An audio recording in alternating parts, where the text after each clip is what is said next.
Welcome back, everyone, to our Media One studios in this edition of From Around Los Angeles. I'm Gary Cox, and during the course of the next half hour, folks, we're going to be taking a close look at the California Green Party. We'll be discussing a wide range of issues with my guest as to what the state of the California Green Party is, and we'll be taking a look at the upcoming elections. And I'm very pleased to welcome a Green Party candidate for the 42nd California State Assembly District, and that is Sara Amir.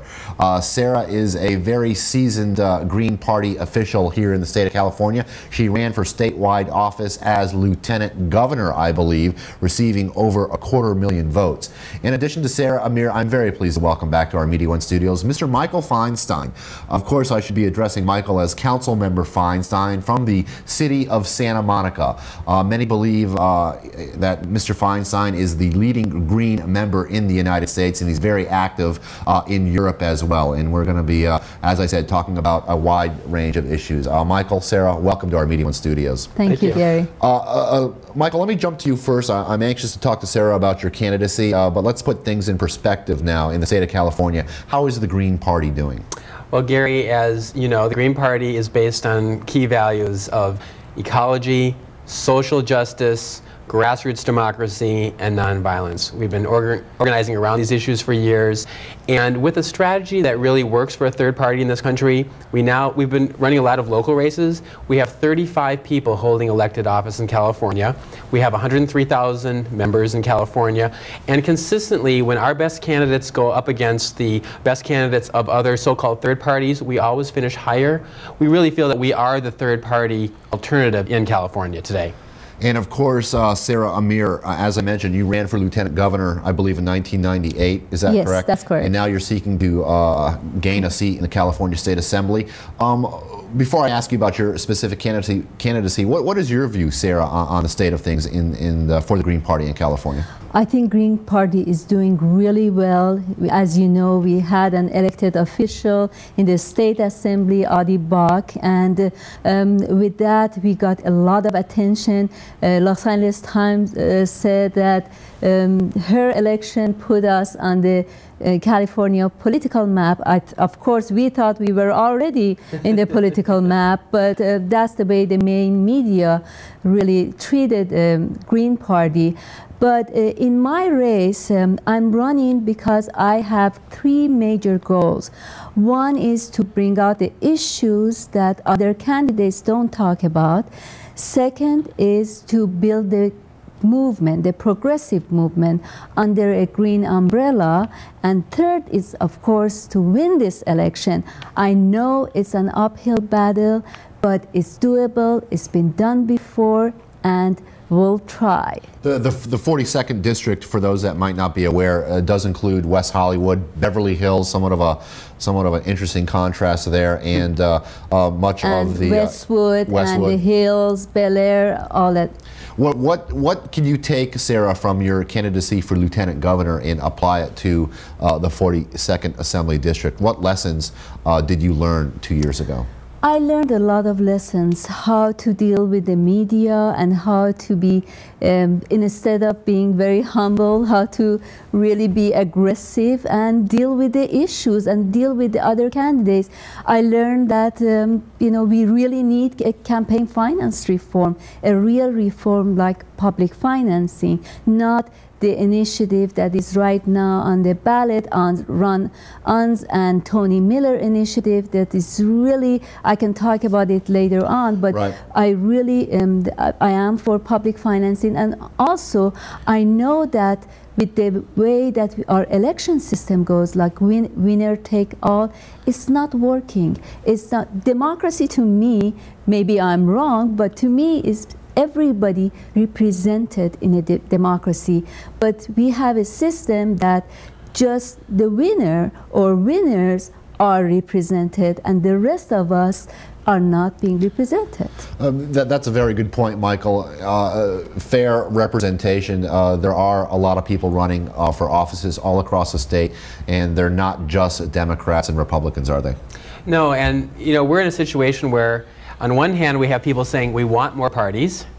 On the other hand, we have a system, as Sara says, really discourages there being broad representation as a society. As a Green Party, one of the reforms we're in favor of is proportional representation, where if a party gets 20% of the vote, they get 20% of the seats. That means all of the electorate is represented, all the views come to the table, and we get solutions that work for everybody because we've had this kind of give and take, and we're better informed by all perspectives in the society. Is that somewhat of a parliamentary type of governmental parliamentary? They're related but not the same. Parliamentary systems are one where the national leader of government is not chosen in a direct election like we do for governor or president, but it's chosen by a ruling coalition of parties that come together to make a majority.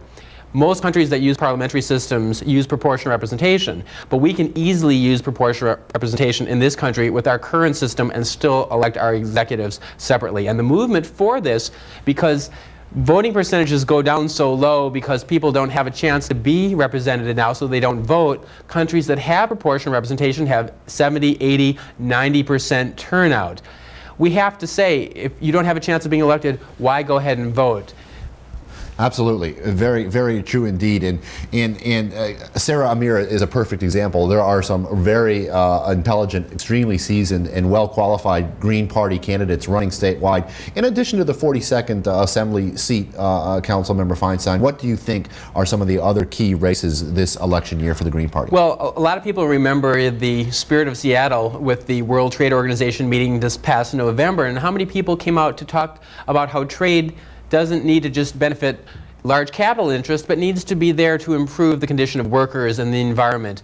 And we're having a candidate for U.S. Senate named Medea Benjamin from an organization called Global Exchange that has been working on these globalization issues, on sweatshop issues, etc. She's going to be running against Dianne Feinstein for U.S. Senate and providing a real clear contrast between fair trade and these so-called free traders. President. We're going to have a couple of people on our ballot for president, one of them Ralph Nader. Recently, Ralph Nader was on the cover of The Nation magazine and talking about him as, of course, the #1 consumer advocate, one of the most respected people in the century in this country. What our goal with Ralph Nader is going to be is to ensure that we get him on the ballot in all the states across the country and have him be in the presidential debates. People are feeling like the race already is so stale. Imagine somebody of Nader's intelligence side by side in the debates. That would really help this country a great deal. And of course, Sara, as you walk the streets of the 42nd Assembly District, what are some of the most important issues that the people of that district are telling you? The most important issues that they're concerned about is urban quality of life. The traffic in the area, in the district, has increased so much. Just think about the Sunset Boulevard. For the people who live on the hills, in order to come down and go across Sunset Boulevard, it takes a long time, and people say they can't just go on without these mega developments. One of the projects is called Sunset Millennium, which is like $250 million project. Right. It's a big development, and it looks like it's going to go through, doesn't it? It looks like it's going to go through. But the citizens, the people who are living in the hills, they are bringing a lawsuit against the city, against this project. And what I want to mention here is that several years ago, there was an environmental impact report done on this project. But the baseline that the environmental impact report considered was 5 years ago. Now the traffic has changed so much, but they didn't consider to have a supplemental environmental impact report. So people are suing the city and they want to stop it. And I'm one of the people who is really advocating. And one of the things that I'll change in the California government is instead of CEQA having no agency, no public agency is really overseeing CEQA. Only the cities or state agency, they say they have complied with everything. And instead of that, there should be a state agency overseeing to see if the compliance with the California Environmental Quality Act is there or not. Sarah, Very good point indeed. Well, didn't one of your opponents, Paul Koretz, who's on the West Hollywood City Council, vote for that very project, which all the residents now are complaining about? Exactly, and he's one of those big money machine who is running for state assembly. Gary, one of the things that a lot of Green candidates are using as campaign slogans now are vote green, not machine. And Sarah's in a situation where your typical developer Democrat who spouts nice liberal social policy but then approves development policies which decrease quality of life and opportunity, that has to be challenged. Of course, the California State Assembly right now is heavily Democratic. Do you believe that they are doing an adequate job right now, Michael? Well, you know, we're, as Dan Hamburg, our Green candidate for governor back in '98 said, 26% of young people in California are living in poverty. We have growth that's out of control. We have pollution that's out of control. There's no really good planning and coordination. I think our state government leaves a lot to be desired. Education spending is so low. We're in the low 40s in terms of the national average on education spending in a booming economy. There's something wrong there.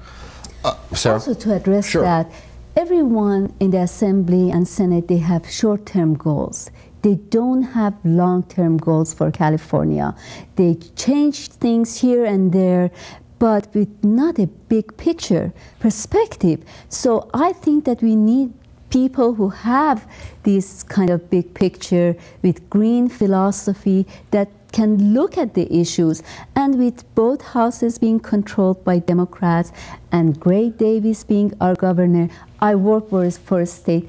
I haven't seen a lot of changes in the government. Well, what Sarah's is talking about is sustainability, and that can be thought about on a lot of different levels. But let's look at the state legislature. A couple years ago, when we had the electricity deregulation bill, we bailed out nuclear power, which was a disaster, and yet there was no promotion of renewable energy whatsoever in a state that is so automobile dependent, that is so development oriented, and yet we're not using alternative fuels here, and then we have the horrible climate problems that we do. And yet when we had the electricity deregulation, there was no promotion of alternatives. Now, on Santa Monica City Council, where 2 Green Party members out of the 7 council members, our council members, we became the first city in the country last year to, on a municipal level, go with renewable energy for all the city facilities. That's the kind of dialogue that can be raised by Green candidates.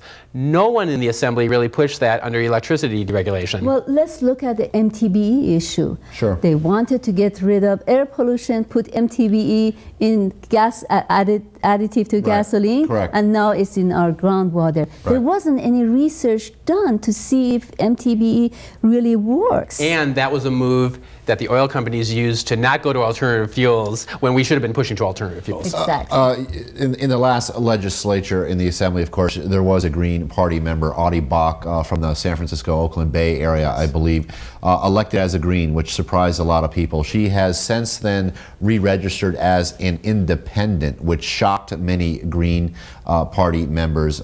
What are your thoughts on Assemblymember Bach's decision? Well, a couple of things that we learned. Number one, in getting elected, what Audie showed is when you put a progressive Green Party candidate side by side with a centrist Democrat, voters will prefer the Green. And this was in a race where there wasn't a Republican, so the Democrats couldn't play that lesser of two evil game that they always do. You have to vote for our mediocre candidate, because unless you do, you'll vote for, you'll elect the other person. So side by side, it clearly showed that our agenda has a lot of support.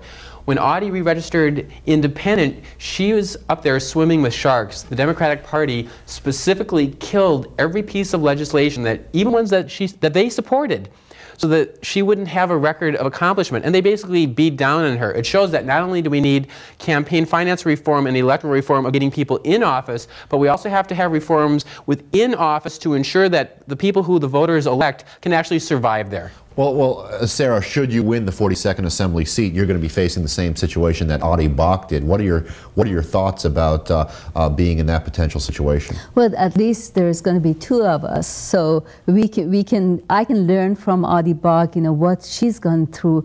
But it is an uphill battle. It's very hard, but it's doable. I'm going to fight against all these things that going on and all the corruption within the state government. I know the loopholes within the laws. I'm going to prevent that. I'm going to try to really come up with legislations that work, such as pollution prevention, that is enforceable. Right now, pollution prevention laws are mostly voluntarily basis, but I want to really come up with legislations that are enforceable. Gary, when you asked before what is the state of the Green Party, one of the things when we founded the party back in 1990 in California was that we were hoping that the idea and the platform would attract people of accomplishment in our society to run under the green banner. Sara has been a scientist with the California Environmental Protection Agency for 15 years. The fact that somebody with her credentials would decide to run as a green itself is a measure that this party is growing. Sara, you mentioned at the beginning of the program about campaign finance reform in this, the ballot initiative that voters in California will have an opportunity in March to vote on. What are your thoughts specifically on that initiative and campaign finance reform as a whole? Well, as a whole, I'm for public financing of campaigns. But this initiative, first of all, it puts the limit at $5,000, which is very high. And also, in order for third-party candidates to get on, actually become eligible for all these, the campaign funding, they have to have 12% of the votes in the primary in order to get this public financing. And I think it's very high. I think that a Democrat and a Republican, they got together and said, well, how should we use our tax dollars and finance our campaigns and get rid of the third parties? That's the way it seems to me. And Gary, that blends into the issue about the open primary. Right. One of the reasons why it's hard for a so-called third-party candidate to get the kind of percentages that Sara's talking about is very often in the open primary system where everybody's voting, we don't have contested primaries. Usually we're a smaller party. We want to just put our energy around one person. Democratic and Republican primaries, there's contested races. You know who's going to win in the green race. You don't know who's going to win in the other one. Voters, therefore, have an incentive not to vote green, but they vote for people in those other. So it's set up to have us have a low percentage to start with. What we believe as a Green Party is any ballot qualified party candidate who wins and is on the ballot in the general election deserves public financing. The open primary, which allows people from any party or a registered independent to vote for any candidate, actually we think is a well-intended but misinformed reform. It confuses party identity, and you have people who aren't members of a party electing in the primary their candidate. What we think, rather than trying to deal with that voter frustration, is again going back to proportional representation, changing it from the winner-take-all system where one party wins and everybody else loses to one where every party has representation. I want to ask you both, beginning with yourself, Michael, about middle-of-the-road politics. Ever since President Clinton won the White House, there seems to be, on both the right and the left, a shift towards the center, moderation. The right-wing thing isn't really happening. The left-wing thing isn't really happening in the eyes of the majority of voters. A perfect example is Governor Gray Davis, who many Democrats and liberals feel let down with. What are your thoughts on that? Is that a trend that's going to sustain itself, or and how has it affected the state of California? I know that Sara will talk a little bit about how Gray Davis has done. I'll talk just institutionally.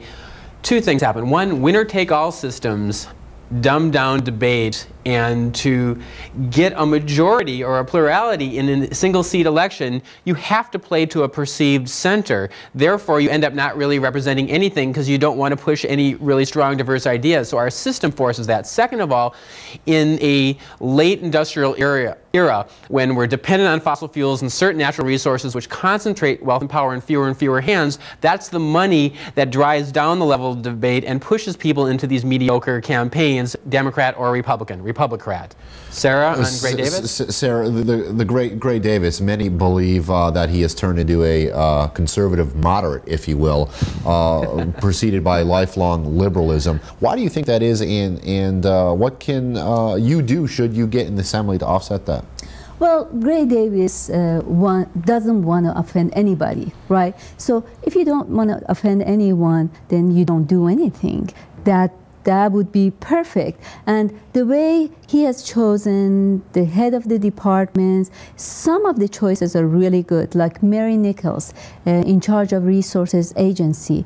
She is great and she very good ideas, but the first thing that she tried to do, and it was against the centrist politics, she was called in and told that, hey, I am in charge, not you. You do whatever I tell you. And he has had a lot of other good appointments, but these appointments, they can't do anything. So the centrist ideas or being a centrist is not working for the government in terms of environmental quality, in terms of HMOs. You know, he hasn't done anything. He takes a lot of money from the HMOs. He takes a lot of money from HMOs. So it's not working for California people. Even the Democratic Party, some of the more progressive people who are in the Assembly and Senate are very discouraged now. They thought when they would have Democratic control of the Assembly and the Senate and the Democratic governor, things would move forward. The reason that Tom Hayden decided not to run in the race that Sara is in is he's left the state government because even given Democrats across the board, he can't even move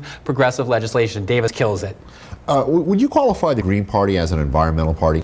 Well, we're environment in the broadest sense, in the ecological sense, that sees economics, social justice issues, issues of participation in democracy and the environment as intertwined. You can't deal with one without the other. We're deeply interconnected.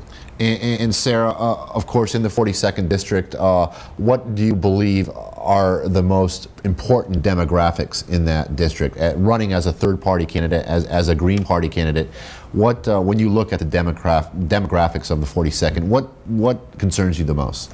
Well, healthcare is a very important issue.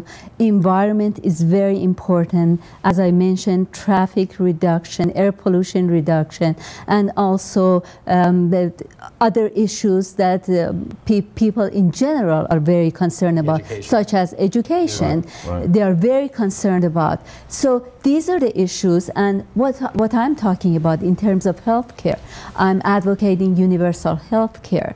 I'm saying that physicians should make decisions, not insurance companies. In terms of education, we need to put more money into education. We are $1,000 behind the national average. We are we are about 42nd on the nation in terms of how much we spend per pupil. So these are the issues I'm very concerned about. And in terms of education, again, we need to treat our teachers like professionals. They're not being treated like professionals. They don't have the tools to do their job, and we need to pay attention. Of course, we need more schools, but we need toxic-free schools. You know about Belmont, sure. You know about Jefferson, and these things should not happen. Of course, we need more money, but we need to have the districts could manage the money well. We've just got a couple of minutes left of the program. Michael, this program, of course, originates out of the Los Angeles Harbor area, but it will be seen in the Santa Monica area on Adelphia Communications. The Santa Monica City Council, which you are a member and perhaps soon to be mayor of the city itself. What are some of the big issues up there? What have you done with your Green colleague? Well, Kevin McEwen, the other Green in the council, and myself, together with other council members, have really moved a very good agenda. From some basic apple pie things, like when I came into office, we've bought a lot more land for parks. Simple livability there too, as we mentioned before, the first city in the country to go with green energy. We're looking at a groundbreaking living wage ordinance because in our coastal zone where there's massive public investment, we have hotel workers who can't make enough to live on to survive and still need food stamps. So we're looking at that sort of issue. And you may have recalled what we did on ATM issue where the big banks have been ripping off people and double charging them. We're the first city in the country to do that. Cities across the country are looking at that. A city like Santa Monica and what you can do at a municipal level where we have 18 Greens on city councils across the state can set examples, and that's why it's important to elect a Green to stretch the envelope out a little bit, to bring some ideas in that normally aren't discussed, that then spreads because of its common sense. Well, you know, at the beginning of this program, we saw a public service announcement with Tom Hanks for the World War II Memorial in Washington, D.C. Santa Monica has put together a really beautiful memorial for our veterans. Yeah, we did. Well. Palisades Park, which is a world-renowned park on the bluffs overlooking the Pacific Ocean. We made this beautiful Veterans Memorial. We all supported it, and that's one thing that actually shows people who want to stereotype the Green Party as just being for one group or another. Of course we honored the veterans. We're for environment, but we also respect people's contribution. The race for the presidency, Michael. George Bush, Al Gore, Ralph Nader. How does Mr. Nader fit into this? What's going to be his cut, do you believe? What we're trying to do, and I would encourage Californians to consider strongly, is if we are able to get at a minimum 5% of the vote nationally, that gives the Green Party substantial public financing in 2004 for both its candidate and its convention. That can start to put us on a level playing field so people have more of a real choice. So voting for Nader is a vote for a real change. Vote green, not machine. Sarah, I'm going to give you the last word. Once again, why should the people of the 42nd California State Assembly District vote for you? They should vote for me as an alternative to the money machine, and they should vote with their hopes, not their fears. Okay, Sara Amir, candidate for the California Green Party for the California 42nd Assembly District. Council member Michael Feinstein, leading Green Party member of the country, and Santa Monica City Council member, as I mentioned. Once again, folks, thanks for coming down. It's been a pleasure. Thank you, Thank Gary. you. You're very welcome indeed. We're going to leave you with Sara Amir's phone number and website information, as well as the general phone number to the California Green Party, should you want more information. This program, I would like to remind you, was directed by Jamar Jackson, assistant directed by Julian Ed Kazenza, with Sal A. Mosquita on cameras. I'm Gary Cox, folks. Thanks for watching.